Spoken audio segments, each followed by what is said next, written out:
Je vais partir maintenant sur une autre étude, peut-être une autre démarche, puisqu'on a la chance d'avoir Madame Anne Duchemin. Vous êtes chargée de mission sur les politiques sociales à la Direction régionale de la jeunesse, des sports et de la cohésion sociale. Alors, vous prenez le micro, allez-y, je vous en prie. Et vous êtes aussi responsable du SILAB, Hauts-de-France, laboratoire d'innovation territoriale. Alors, expliquez-nous justement en quoi consiste le SILAB et en quoi vous avez travaillé sur la question qu'on a beaucoup évoquée depuis le début, de l'électronisme notamment. Voilà, donc personnellement, moi je ne suis pas responsable du SILAB, hein, c'est la DRJACS qui le porte, qu'il n'y ait pas de confusion dans la salle, ce qui m'écoute, je pense. Bref, je vais essayer de le faire de façon très très synthétique, parce que c'est vrai qu'en introduction, j'ai entendu moi des mots, innovation, soyons innovants, soyons efficaces, mobiles, stratèges. Donc je vais juste rappeler un petit peu que dans les Hauts-de-France, donc la deuxième région quand même des plus pauvres de France, il y a 17% en fait de la population qui se trouve en situation d'électronisme, qui touche en fait particulièrement les personnes qui ont plus de 60 ans, qui sont infra-bac, et les personnes qui sont en situation de précarité financière.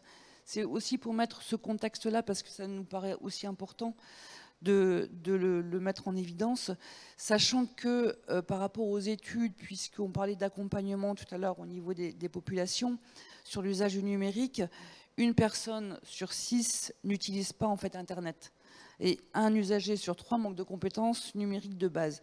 Donc c'est vrai que ces données-là ont été, nous, en fait, à l'initiative en fait, des travaux qu'on développe au niveau de la Direction régionale jeunesse et sport cohésion sociale des Hauts-de-France, donc depuis 2018, avec donc la création d'un laboratoire d'innovation publique, qu'on appelle donc le SILAB.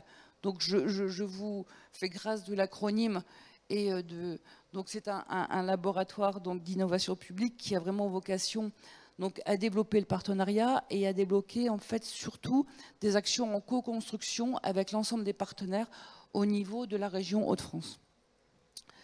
Donc actuellement, cette dynamique donc, qui se met aussi en place avec la stratégie de prévention et de lutte contre la pauvreté donc en Hauts-de-France, donc inscrit donc 2000 partenaires donc qui sont identifiés donc sur une cartographie, mais je vous la montrerai quand même de façon plus précise tout à l'heure avec Sébastien. On a développé donc aussi avec le soutien à l'époque de Mounir Majoubi, qui était secrétaire d'État au numérique, donc toute cette dynamique qui nous a permis d'être labellisé TANI, donc territoire pour l'amélioration d'un numérique inclusif. Donc ça nous donne aussi la possibilité d'innover, de développer, de prototyper, en fait, c'est ça. Prototyper en fait des actions avec les partenaires et aussi avec les publics concernés, puisque on est aussi dans cette dynamique d'être toujours dans une construction avec les personnes concernées par rapport aux actions qui sont faites pour elles. On n'est pas pensé pour les personnes. Donc dans cette dynamique-là, ça nous a amené justement à identifier et donc à localiser tous ces lieux au niveau de la région, donc avec une cartographie qui a pour spécificité d'être interactive et collaborative. C'est-à-dire qu'on la verra tout à l'heure. Mais si on l'a, on peut peut-être si on en parle maintenant. Voilà, donc expliquez-nous le but de cette cartographie. Voilà, en fait, cette cartographie donc, qui est développée donc, au sein de la DRJACS, donc dans notre service. Donc, vous voyez un petit onglet en fait sur le côté. Cliquez ici pour ajouter un lieu, et en fait, on arrive en fait sur une fiche qu'on renseigne. On vérifie nous à l'intérieur en fait la cohérence des informations, et après on met en ligne. Donc le but du jeu, c'est de cartographier les lieux où on peut retrouver une plateforme pédagogique avec accompagnant, c'est ça? Alors il y a 3 types d'offres de services au niveau de cette cartographie. Donc ça c'est effectivement la fiche qu'on renseigne et qui arrive en fait directement dans notre service. Et l'offre de service, elle se situe à 3 niveaux. Donc il y a l'endroit où on peut avoir une connexion Internet, simple, une bibliothèque, médiathèque, etc. L'endroit où on peut être accompagné, hein, Amélie, enfin les CEPAM, les caisses d'allocation familiale ou les centres sociaux, et les endroits où on peut être formé au niveau du numérique. Donc le lien en fait avec la médiation numérique en fait se fait par rapport à cette structure. D'accord, donc c'est bien, on a vraiment les 3 niveaux et tout le monde peut enrichir, mettons, si on a son propre organisme. Tout le monde, donc surtout n'hésitez pas, hein, donc à aller enrichir en fait cette cartographie qui ne demande justement qu'à se développer et à servir en fait au plus grand nombre, hein, puisqu'elle est vraiment ouverte, elle est en open en fait. Donc c'est vraiment le but du jeu et évidemment c'est un outil indispensable. On en a parlé tout à l'heure sur le maillage territorial des collections qui permet également de donner vie à ces formations à distance, formations digitales. Donc c'est vraiment un maillage indispensable et c'est l'un de vos travaux. Vous avez parlé également de différentes initiatives. Oui, tout à fait. Donc par rapport en fait à cette cartographie, donc on a également la possibilité de cibler les lieux qui sont labellisés haptiques. Donc haptique, c'est donc un label qui donne accès en fait à des compétences numériques. Et ces lieux donc qui sont labellisés haptiques, donc voilà, donc là on les identifie. Donc il y en a actuellement peu, mais il y a tout un travail en fait de repérage pour trouver en fait ces lieux, puisque au niveau de l'État, il y a eu le développement en fait des passes numériques. Donc ces passes numériques en fait qui se présentent comme un chéquier, donc c'est sous forme de chéquier, et qui sont délivrés en fait aux personnes qui ont besoin de formation ou de formation en fait au niveau du numérique. Donc concernant en fait ces passes numériques, donc le déploiement donc qui a été lancé par la société numérique de l'Agence nationale de la cohésion des territoires, donc en fait on s'inscrit aussi toujours dans cette cohérence nationale. Donc c'est l'État en fait qui prend en charge 50% du coût en fait de ces passes. Et après, donc l'objectif c'est de structurer en fait le réseau, de mailler, de structurer le réseau. Donc les personnes cibles sont particulièrement donc les personnes qui sont vulnérables et qui sont en difficulté par rapport aux démarches et par rapport au numérique, mais en même temps, comme on l'évoquait, quand on monte en compétences pour une petite démarche, on va capitaliser en fait ces compétences-là qui vont servir aussi à autre chose. Quand on accompagne aussi les publics à transposer leurs compétences, leur savoir-faire. On part aussi de ce qu'ils savent faire pour les transposer par rapport à des projets professionnels, des parcours de compétences en fait. Donc concernant en fait ce maillage, ce développement en fait au niveau des passes numériques, donc dans les Hauts-de-France, il s'appuie particulièrement sur la dynamique du hub, hein, puisque les Hauts-de-France donc ont répondu à un appel à projet pour développer un hub pour un numérique inclusif. Donc ce hub s'appelle donc les assembleurs.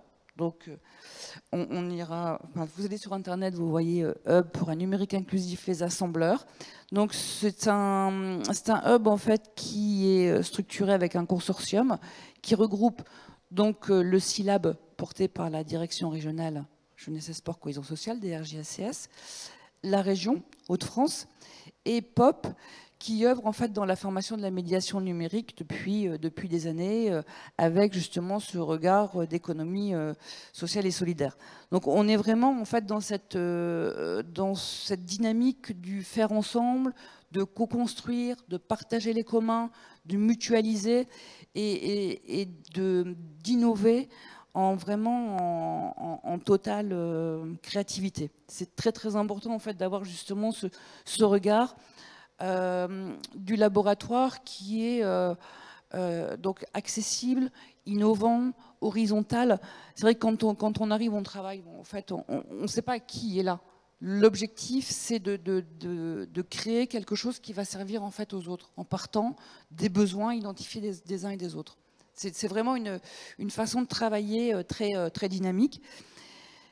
Concrètement, donc au niveau du pass numérique, pour revenir en fait à cet aspect-là, donc la région l'expérimente actuellement donc sur le territoire de la Sambre-Avesnois-Thiérache, donc avec une distribution de 5000 passes qui ont été réalisées et avec en perspective de 2021 donc 150 000 passes pour accompagner en fait 15 000 personnes, et pour la région, ça sera à peu près 66 000. Voilà, en termes de volumétrie, de chiffres, pour illustrer en fait cet outil concret. Donc voilà, donc les organismes sociaux collaborent, les collectivités, les EPCI, les partenaires, soit les organismes de formation qui sont labellisés Aptic. Donc si par exemple, Sébastien, tu peux juste aller te géolocaliser sur Maubeuge, Efficience, qui développe. Donc comme ça, on voit en fait un peu au niveau de la fiche. Maillage, en fait, voilà. De l'importance du réseau que crée, évidemment, qui relaie évidemment ce dispositif. Parce qu'évidemment, il faut un réseau pour le relayer et il faut compter sur ces partenaires, évidemment, qui vont relayer. On va donner peut-être un exemple pour...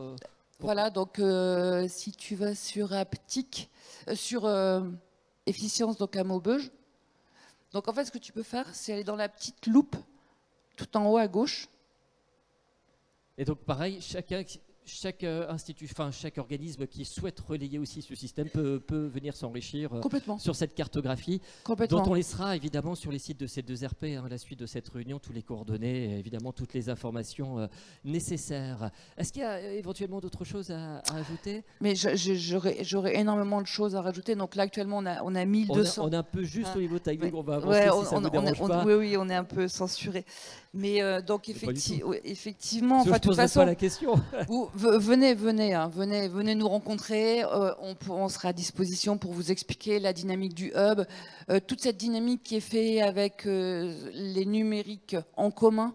Donc ces instances de partage, d'innovation, de créativité, qui sont aussi des moments très très importants. Et le hub donc développe donc aussi des micro-hubs au niveau des territoires, quoi.